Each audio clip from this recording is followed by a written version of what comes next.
My name's Christian Henson, and I'm a nerd. And this is The Weekend, and I like nerding at the weekend. So welcome to Nerding for the Weekend.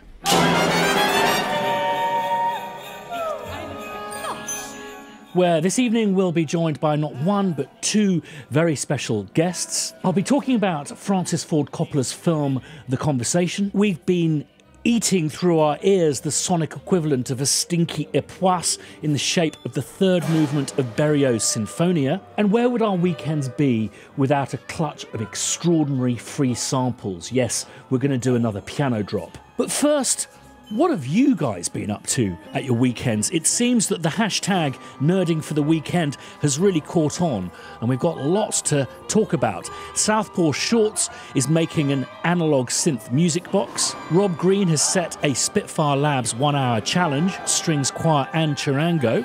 Sounds like a good combination. Donut Shoes shows us his late-night Game Boy drone. The regular to the channel, Charles Gaskell, has created a beautiful piece called Siblings. Ice Locust ponders the question, milling machine plus pot lid equals epic synth? All of these are linked in the video description down below so you can find out for yourself. Brian Wells is conducting his second orchestral experiment, and Justin Calmery Music is building his first virtual instrument. Let's potter along to his channel to see how he gets on. Great to see so many kind of nutters getting up to nerdery at the weekends. But if there was a prize for nerding of the highest order, it would have to go to this gentleman. A gentleman who's been playing with an orchestra. Not a virtual one, a real one, but virtually. Ladies and gentlemen, Mr. Paul Thomson. Hello, mates. How you doing? Not too bad. Happy with the barn? Yes, the barn is working a treat. But particularly in lockdown, actually, the funny thing is, since the beginning of lockdown, I've actually been working harder than I have for the rest of the year. Self-created work, I have to say. I would use the word inflicted. Inflicted, yes. Self-inflicted, yeah. Would you like to explain what you've been up to? I was talking to Paul Hughes, who is the director of the BBC SO. You know, what is this, anything that we can do to kind of keep the musicians happy? Because they're all sort of sitting at home now going, what can we do? Literally nothing to do. I came up with a couple of ideas, one of which was that we could get them to talk about their lives as musicians and their instruments and, you know, any kind of anecdotes from their career, just maybe talk about the development, the history of the instrument. So that's started, and that is called BBC SO Stories. Which can be found on the Spitfire YouTube channel. It's on the Spitfire channel. Links below. So that's great. That's been fun. But the other project, which was much more complicated, was to try and get them to perform a piece that I'd written, again recording on their phones, and see if we could turn it into a studio quality recording. So that's been very interesting. So quite a few members of the orchestra have done their performances. I've got a complicated spreadsheet that basically tells me what stage of the process each person is at. And so they send me the phone video. I then strip the audio off that, just export it using QuickTime. I've been then putting those into a gigantic Pro Tools session.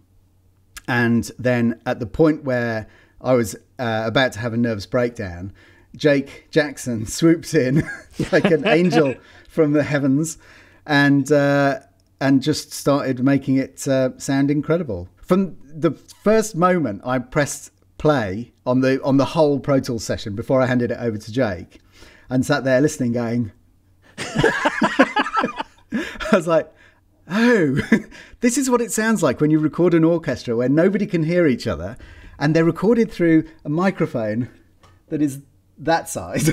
Yeah, I mean, I'm doing a vlog through a microphone that size, and it is literally the size of a pinhead. It's the size of a pinhead. And so it kind of, it was interesting because it sounded like an orchestra. And I was like, yeah, that's an orchestra. But it just didn't sound, there was no spatial, obviously. It's like everyone's recorded from here. On a phone. And so I thought, this is going to work. I can tell it's going to work.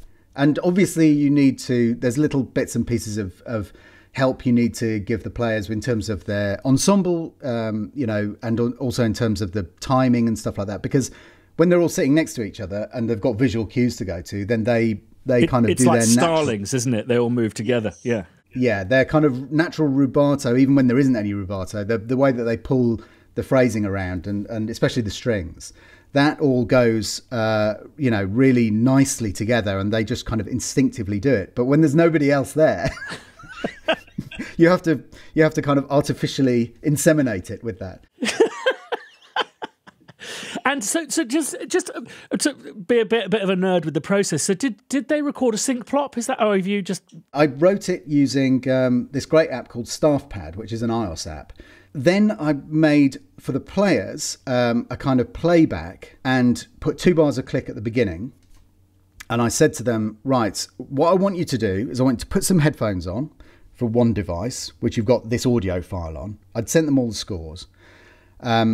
Get your phone recording you, so that's kind of a separate feed, and then start the recording on the phone. And then when you hear the third beat of the first bar, because I thought the first beat of the second bar, at kind of 95-ish BPM is quite not very much time to get ready to be ready on the downbeat. So I thought a compromise was the third beat of the first bar would enable them to get into the time just about, so they could click, make a noise with their instrument, do anything that they wanted to give me the knowledge that that's the kind of sync plop. One joker decided to cough as his sync plop. I mean, it was hilarious. They were just there was some very funny videos coming in, and then lined those up, and then that's kind of was the basis. I mean, but they had essentially a common reference thing to play to. That's amazing. Well, I've had a sneak peek of this, and it is insanely good. And I do congratulate you not only on this kind of technical feat. Naturally, Jake Jackson has proven himself. He's so going to be the go-to engineer for really weird jobs now. I feel for him. Yeah. He'd be like the wolf. Remember the wolf, Winston Wolfe. Absolutely. But also, I think it's a wonderful composition, Paul. And I think, come on, album time. Yes. It is so funny. It's just been such a weird experience seeing it come together over the last couple of days. And I'm just really, really excited to share. Oh, it's amazing, mate. Oh, well, congratulations on that. So what I would recommend doing, if you haven't subscribed to Paul's YouTube channel, because I believe you've done some BTS, some behind-the-scenes stuff on that, which may be kind of running up to the TX of the main event, which will be on the Spitfire channel. So I've linked both of those channels on all of the socials down below. Well worth subscribing and following on those various different things. And I'm going to let you go, Paul, because what I've found in this lockdown is there are two breeds of parents. There are parents who take homeschooling seriously, of which Paul falls into that category. And then there's the category of they'll catch up, which I fall into. So I'm going to carry on with you and let you get back to your schooling. And tell me, Paul, is teaching a highly qualified profession? It's, funnily enough, I've discovered that it is. It's a real knack to it, isn't there? Yeah. One that neither of us possess. Yeah, exactly. Listen, have a lovely day, mate, and congratulations again. Take care, man. Thank you. Right. Cheers, mate. Thanks so much, Paul, and do tune in 12th of May to the Spitfire channel. Details all down below. Is Jake Jackson up to the challenge? I suspect he probably is. Someone who I know is always up for a challenge is this next guest, who is a fantastic composer, an awesome samplist, but also such a provider of rich YouTube content for the piano book and community at large, Mr. Jon Meyer. Thanks so much for joining me. Hello. Oh, it's great to be here. This is very exciting. I think I've been with you since day one. I might have been subscriber number 20. And how long have you been YouTubing for? Oh, not too long. I mean, I made that flute violin samples probably last fall sometime, and that's really the first time I made a video that was different from music-related things, so it's not too long. Have you found that setting up a YouTube channel has given you an insight into the platform that you wouldn't have had you not done that? No, I had no understanding that, because I've never really done anything online that people have responded to. I mean, I know that sounds terrible, but, I write music and it gets used in places, but I've made some music and put it out there, and my family and friends are like, it's a good job, but this, I feel like I'm really helping people meet a need that I never thought was a need. You find people along their journey, and I'd said, I'm going to make 2 or 3, and then you start getting the feedback, and it becomes quite a bit more obvious where I need to put my time and energy and who's paying attention. And so, yeah, it's been incredibly eye-opening in that regard. I can see, certainly with even with our collection agency, PRS, here in the UK, that they very much perceive YouTube to be like a standard broadcaster. And I think the minute you start a channel, you really understand that it's something kind of beyond that. And in fact, it's something to be embraced. It's something very positive. The feedback and the conversations, it's been, and it's so new. I mean, I've only really been doing, besides the sampling thing, this series that I've been doing is only in episode 3 or 4. So you start seeing similar questions, and you start seeing people wanting to know certain things, and it really has been eye-opening, and it has helped me think about how I want to continue on with this. Was it an eye-opener or an ear-opener, rather, the first time you had to really turn your own music down so you could hear yourself speak? You Absolutely. suddenly go, oh my God, they really do have to turn it down. It makes you think in a completely different way when you are composing, when you know that it's going to be underneath something that's more important. You think it's the way you choose your instruments, it's frequencies, it's all that stuff. And I would have said that I understood that before. Mm-hmm.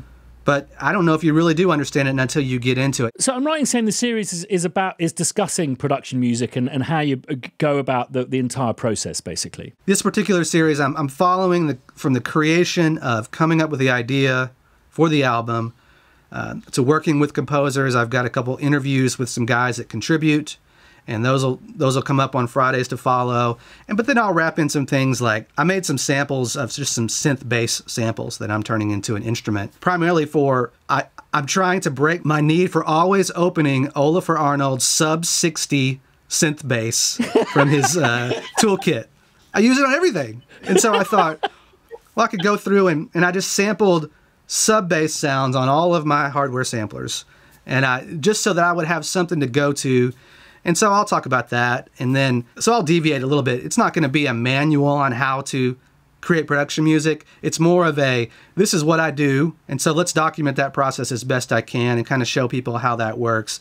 And also simple composition skills, but looking at it through the lens of what a production music track needs to behave like, or at least in my experience with production music track, working with my publishers and the clients that they have. It is kind of boom time for production music. I've been in negotiations with a big major library company on behalf of Piano Book, and they're just saying that they've never seen a time like it. So, Jon, well, thank you so much for everything that you're doing for the community and stuff. And are you okay to stick around and maybe we'll talk about some of your sampling work later on? Oh, I'd love to. Fantastic. Right.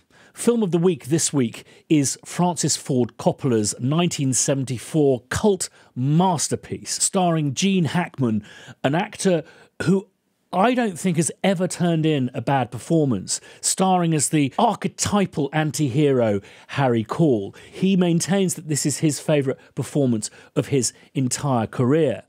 Now, for me, The Conversation is definitely in my top 10 favourite films, and it's by a director who was midway through creating two of the greatest films of all time, and I would argue certainly the greatest sequel of all time, The Godfather 2. But I want to address the elephant in the room.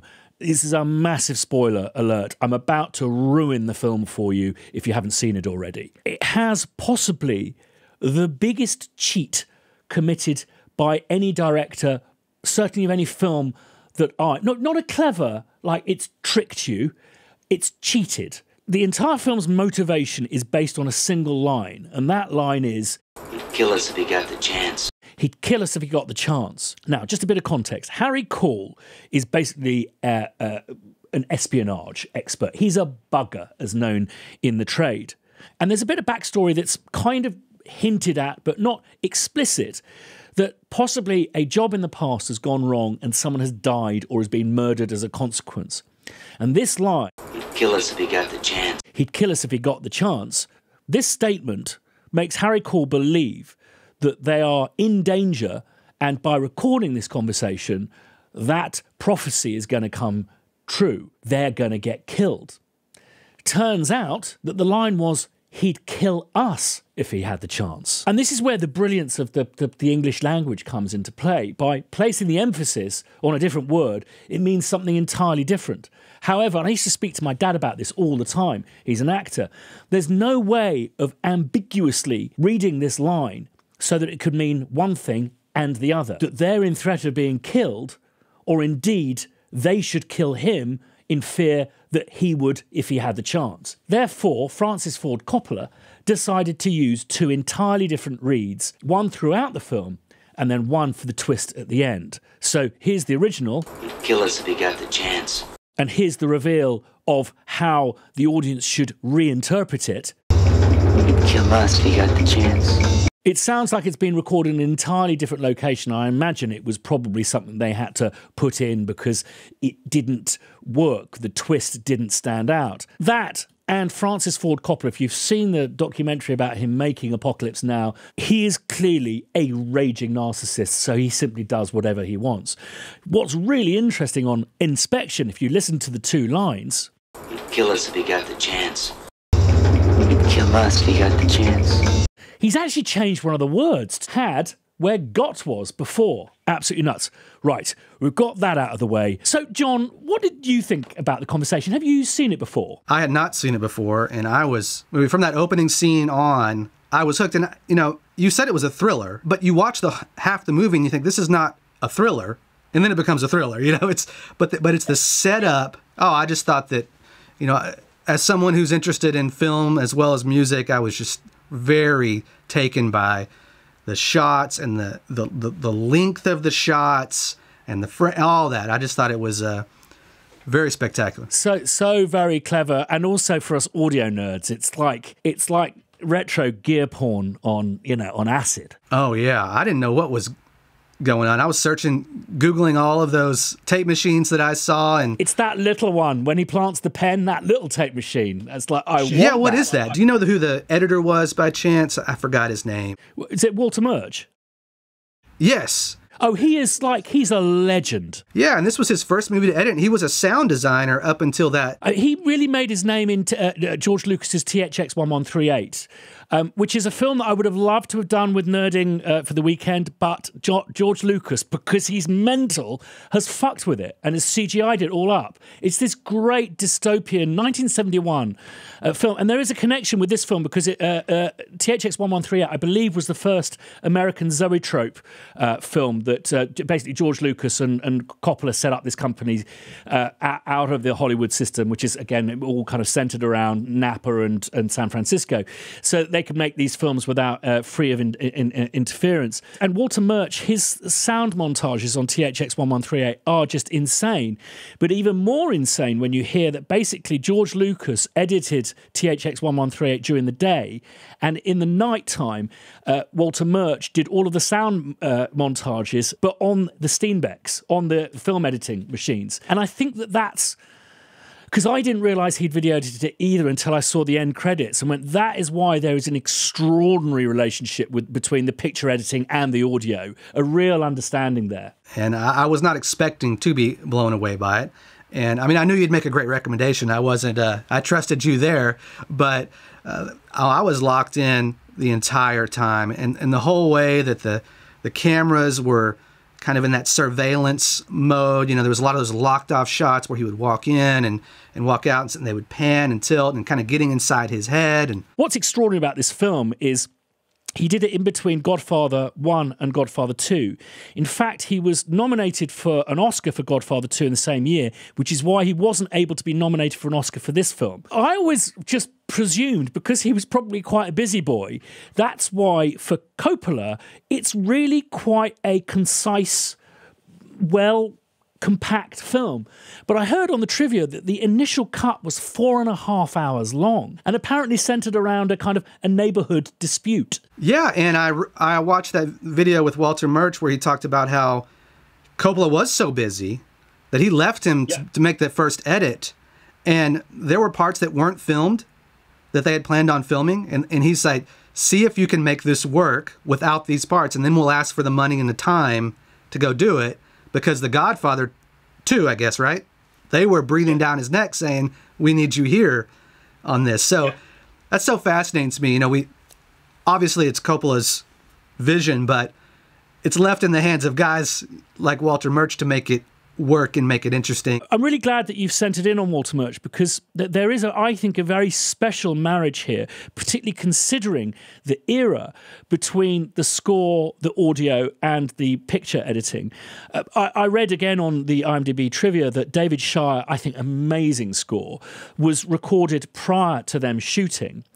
And with my kind of memory of when composers really started messing around with reverbs and all of that kind of stuff. I'm pretty much certain that all of those hyped effects of the piano and stuff was Walter Murch's work, not David Shire's. Obviously, there were the two very obvious sequences of sound design and some very early example of kind of ersatz sampling of the female voice, which I thought was extraordinary. With all these movies, you have to remind yourself that this was 1974 or whatever, and no, this is not... I mean, we could probably work that up pretty quick here in Pro Tools or Logic, but I was trying to get my head around the process of him creating that, and I wish I could have seen him work this project and make it work. Yeah, absolutely.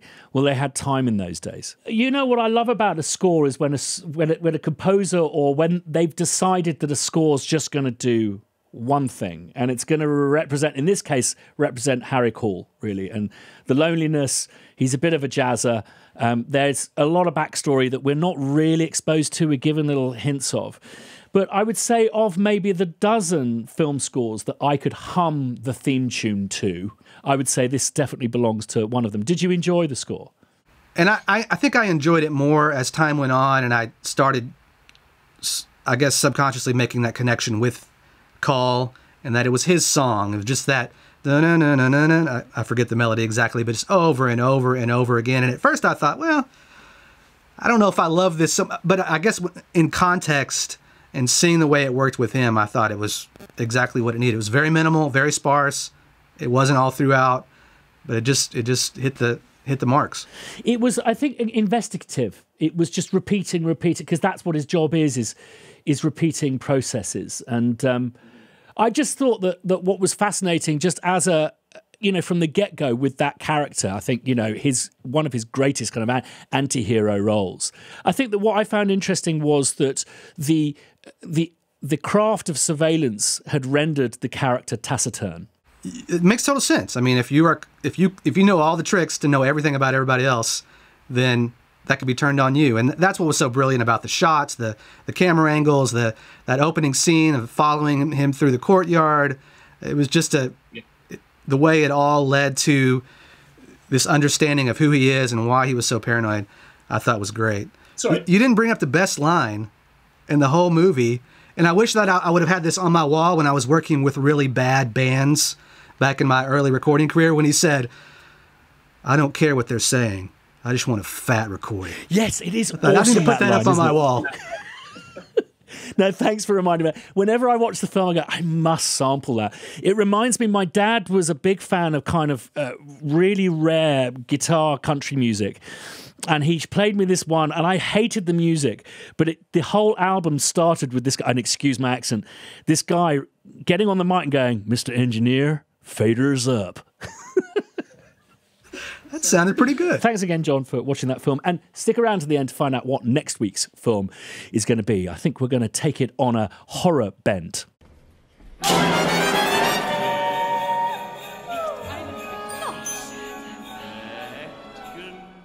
I don't know if this is apocryphal, but someone told me once that brie de meaux, it's a form of soft French cheese, is a particular kind of brie that is prepared in a certain way, and that is that it's allowed to age above cow shit, which is why when you taste it, it tastes exactly like cow shit. There's something about a cheese like brie de meaux, what I refer to as a haunter, something that stays with you. It's not like it's nice, like an oyster isn't nice. It's just complex and evocative and makes you a bit high. And it repeats on you, both in this end and that end. Indeed, I would refer to brie de meaux as the asparagus of cheeses, if you know what I mean. But there's just something that makes you keep coming back for more. And that's what I would say this piece of music is, certainly to me. Berio's Sinfonia is an extraordinary piece of work by a composer who I really don't like. But his third movement is, for me, utterly beguiling. A collage of something like 24 works that have been knitted together into some kind of chaotic narrative, a Beckett-like logic all of its very own. It features a microphone choir and a very big band where the brass are up front. And I, for some reason, just can't get enough of this piece. The central kind of backbone of the piece is Mahler's Second Symphony, I believe. in which intertwined is all sorts of quotes and direct lifts, a classical mashup, if you will, that seem to interlock and work in their own avant-garde, mad fashion. It's full of in-jokes, references to the conductor. They introduce all of the singers. What did you think of Berio's Sinfonia, particularly the third movement? Was it just a total car crash, or did you find it as beguiling as I have done? I've returned to it literally hundreds of times. So, Jon, when I got in touch with you about doing this, I said that this piece of music is like one of those like really stinky French cheeses. I wouldn't say nice is a way to describe it, but it's challenging and you feel somewhat kind of enriched after. Did you feel enriched, or was it just very insulting? How do I answer this question, Christian? You don't have to be polite. I listened to it multiple times, and I really tried. My problem is, I mentioned, I kind of came from this from a pop, or I didn't mention it, but I'm like a folk singer, songwriter, pop producer. My catalog in classical music is not where it should be, okay? So I think I would probably enjoy this more if I could reference all the pieces. After I listened to it and I researched it some, and it makes total sense. So what I really need is for you to educate me on why. I really hate avant-garde music. I really don't dig atonal music. There are exceptions to those rules, but I think one of the reasons I went on the trajectory I went on as a composer was because of this horrific avant-garde stuff that was emptying concert halls in the late 20th century. Really nearly absolutely knackered, concert orchestral music. And I remember going into a music lesson, and I'm not a drug taker, but I had for some reason done some dope that lunchtime. And the teacher put on, I would say, maybe a minute and a half of this third movement. And it just blew me away. And for some reason, this is the most listened to piece of music in my life. I can't leave it alone. There is something to the detail and complexity. It's like when you step back from it, it's really horrific. But if you allow your ear to get inside it, there's all sorts of interweaving going on that's absolutely extraordinary. I thought this was the world's first mashup, but apparently 60 years earlier, an American composer, Charles Ives, had done this experiment of weaving together other people's pieces of music. Like, it may sound like someone's just vomited loads of different pieces of music over the page. I always used to love really detailed books when I was a kid, and I think it just stimulates that. It's like, I like being given too much to listen to. I guess that's why I like it. When I listened to it, I knew there was so much going on that I had no understanding of. And so that's why I need to spend a little more time with it and try to research some of the pieces that he's drawing from. I think another thing that I find fascinating about the piece as a whole is the concept of a microphone choir. And this was written for a microphone choir. Was it Electric Phoenix, were they called? That is an important part of the piece as a whole, of the idea of taking something that is actually quiet and making that sit on top of a large orchestral piece. I think is a very interesting innovation. I don't know if you listened to the Richard Cahy, the Concertbau Orchestra version. I did. Yeah, I found that one. Yes. Yeah, that's a good band. They know what they're doing there. It sounded great, but it was just a lot to take in.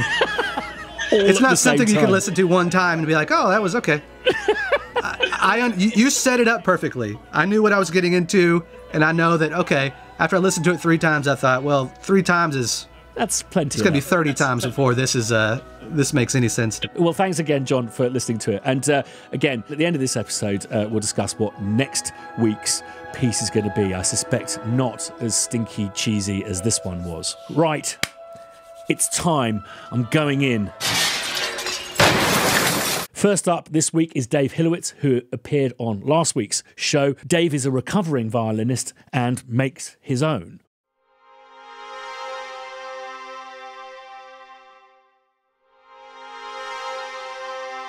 From Francesco Silvestri, this is an incredibly generous offer. A whole lot of pads is a whole load of pads. Let's have a look. So you can see here, a whole load of pads. And what's more, they sound good, really good.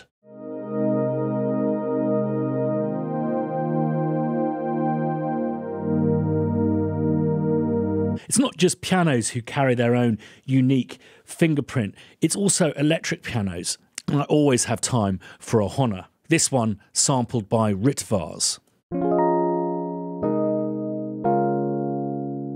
think I'm very tempted to put a old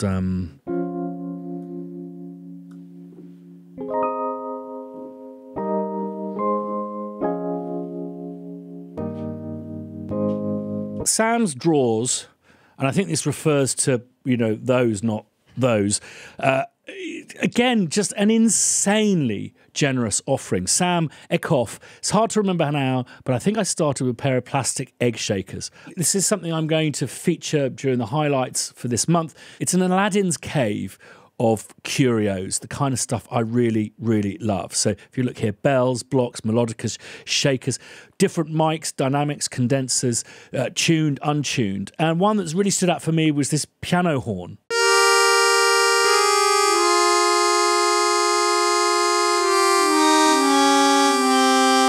Has a melodica type quality. I don't know what it actually is, but what I want to try and do is just give it a bit of expression control. So what I'm going to do is do that. And I don't want it to be too like mega all the way. I don't want it to be full to 0. So what I'll do is just adjust the automation.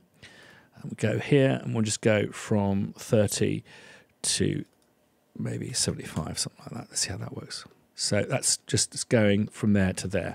So this full sweep here, this won't blow your ears off and this won't totally disappear.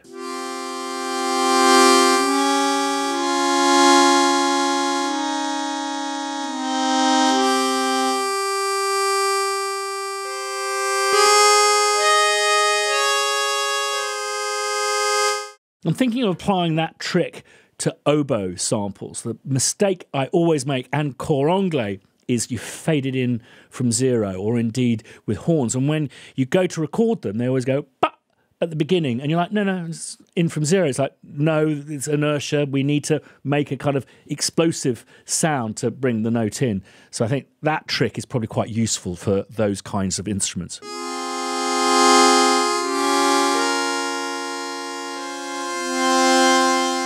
And then every once in a while, there's a peach. And this is a peach. Also, these microphones look peachy too. Anders Wall, who I have to thank time and time again, is a fantastic contributor to Piano Book. There's a story to be told. Check it out down at pianobook.co.uk, where all of these samples are free to download to use at your heart's content.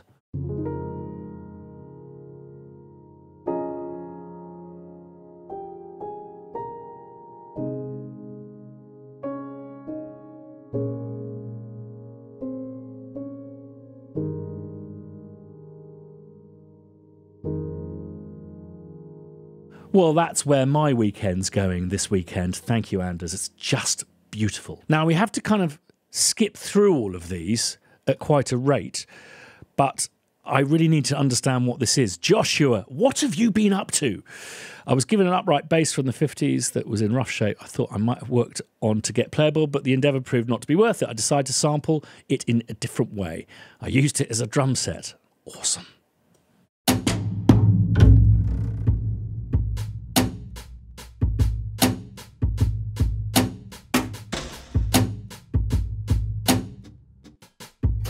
And last but by no means least, my favourite synth is, just one sec, well I say favourite analogue synth, favourite Moog definitely is this thing, the Sirin. Massively overpriced for what it is, but you do get the Moog filter as well, so think of it just like that. And someone has done a brilliant virtual version of it, which is just gorgeous.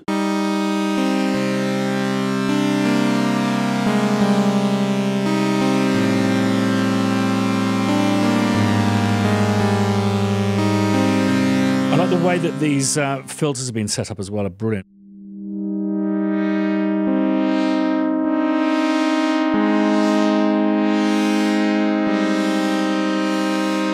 We've got 2 oscillators to play with there. Brilliant work. What a wonderful gift for the community. Thanks to everyone who's contributed this week. There were more this week because Tune In The number of contributions to Piano Book this month has been staggering, not only of sample instruments, but demos. So something I'm going to really focus in on with the next highlight show. So subscribe, ding that bell to be notified the next time I put a video up. And as I said, discover these treasures all by yourself. pianobook.co.uk, the place where composers go to download, upload and share free samples. So, Jon, a lovely selection of pianos and instruments that have come in this week, and you're a really active member of Piano Book. How have you found the community? You've given so much. Has it given back to you? Oh, absolutely. I just finished, and this kind of goes back to the series I've been doing on YouTube, but I just finished a track that I only used samples from Piano Book. And so that was kind of my goal, to go in and I downloaded, had a template of all the sounds, and I just went to town. And I love it, and I love, you know, getting to know the people behind making the sounds. To me, that is just as much a part of the actual sound itself. You know, seeing Dan Keen's studio and David Hilowitz and those guys, and getting to know them, and you get to know their personality, and it just makes the sounds mean more, you know, because I've got a million sounds on my computer, and they all sound good, but some of these sounds have a human being attached to them. And a story. That's more enjoyable for me to work with, because then I think I want to do a good job with this, and I want to share it with them, and I want them to like it. So there's just all these different emotions that go into it, and some of them are just incredible, and some of them you understand why they're not part of a commercial library, and that's what I love about doing it, is I don't have to think, oh, this has to be so perfect because I'm going to sell it and make a lot of money. I can think, I'm going to do exactly what I want to do, how I want this to sound, and put it out there. And some people have sent me songs, or they've made demos, and I hear it, and it's such a rewarding experience, because I can think back to how when I started, I had no clue that it was going to be any good at all. I mean, I'm blowing into this Native American flute that I don't know how to play, and a violin that I don't know how to play, and I think this is just a big joke. And then sometimes it falls in line, sometimes it doesn't. And yeah, so to hear it being used in such creative, interesting ways that I would never have thought to use the sounds, oh no, it's addictive for sure. You've touched upon, and what I find really exciting about Piano Book is that we've allowed the community to kind of take it in the direction it wants to go, and what community's really embraced is this idea of character above and beyond detail. So I tried to do a deeper sample of the piano at one point, and I think I liked the one that I didn't spend as much time on better. Especially, well, it all depends on the instrument. I mean, with my felt piano, every note sounds different every time you hit it. When I recorded the Steinway, I didn't enjoy that process as much. I mean, I think it sounds good, but there are so many of those Steinway samples out there. It all depends, I guess, on the use of where you're going to put the track and how you're going to play it. So sample it. If you sample it the way that you're most likely going to perform it, which is the whole idea of this, I guess that's why it seems to work so well, to take such a minimal approach. I think also people aren't scrutinising it because it's not commercial. And then there's certain ways that I want things to sound, and sometimes I hear a beautiful recording, and it's just not mic'd the way that I want it to be mic'd. So I want to mic it the way that I want it to. And one thing about the samples that I've submitted to Piano Book, they're all things that I made to use for myself. And so I've made every decision on how would this work with my music. I've yet to make anything where I've thought, what are the most people going to like? And so I think that's in our music as well. You know, it's when you make the decisions for yourself, you tend to connect to more people than you would if you're trying to please a large, you know, mass of people. And it's really hard to know when you are getting rid of those flaws that are good. When you're in the process of it, you're making all these decisions, and if you're not careful, it's just a cumulative effect of taking away a little bit of this imperfection or this imperfection, then you have something that's super stale. And I sampled my Kauai twice, and I need to go back and revisit the very first one, because the volumes are all over the place, and it's not great, but it may actually be a better piano in retrospect. But so Jon Meyer's contributions to Piano Book I've linked down below. But well, listen, Jon, this has been an absolute pleasure. Thanks so much for giving up some of your precious lockdown time, and And, thanks also again for, your amazing contributions to Piano Book and to the community at large. And please do visit Jon's YouTube channel. The currency of YouTube, the stuff that you consume for free, is views, likes, and subscribes. There are all sorts of benefits once you get your subscription levels up that you're not privy to until those subscription levels are at a certain point. So if you're enjoying Jon's stuff, please do subscribe. Thank you so much, Jon. Thank you. And just real quick, and I've been following your channel for a long time, and I just want to say that I kind of moved into production music writing around 2012 or 2013 from producing bands and engineering, that kind of stuff. And I had all these holes in my knowledge, things that I didn't quite know. And then I found this shaky video of you making a recording studio and on YouTube. And I was like, what are these guys? And I have just followed that from day one. And the way that you have, offered up so much information. I mean, and the way that you do the vlogs. I mean, I know that you want Spitfire to be the best thing in the world, and you want to sell samples, and we all get it. But we also know that you are going above and beyond to share with us, and that I can't tell you how much that has meant to me, and just learning and following. And so I'm a huge fanboy of Spitfire and of you, so I just want to make sure that I say that. Oh, thank you so much, Jon. You really didn't need to, but thank you so much. It is, as you know from your own channel, it gives me absolute great pleasure. And part of my personal history was being kind of locked out through musical snobbery. And to right that wrong has been one of the greater kind of experiences of my life. But thank you again, Jon, and do stay safe. We will do our best. You do the same. Thank you. So, as always, thanks so much for your support and positive feedback regarding this thing that we're doing every Friday.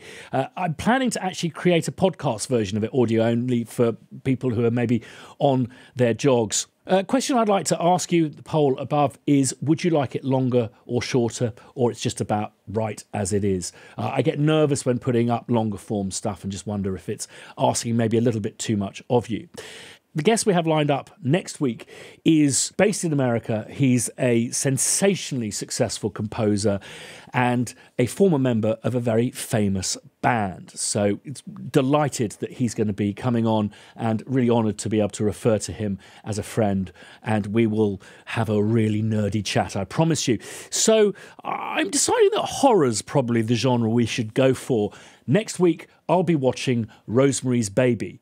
I believe you can find this pretty much anywhere to watch. If you haven't seen it yet, and you have a nervous disposition, I would say Last Thing at Night is not the right time to watch it.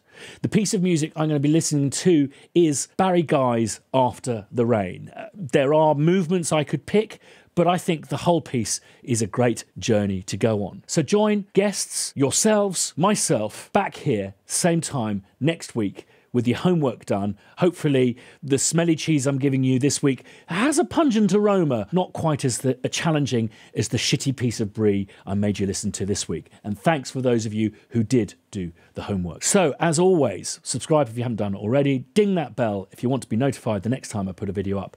See you next time.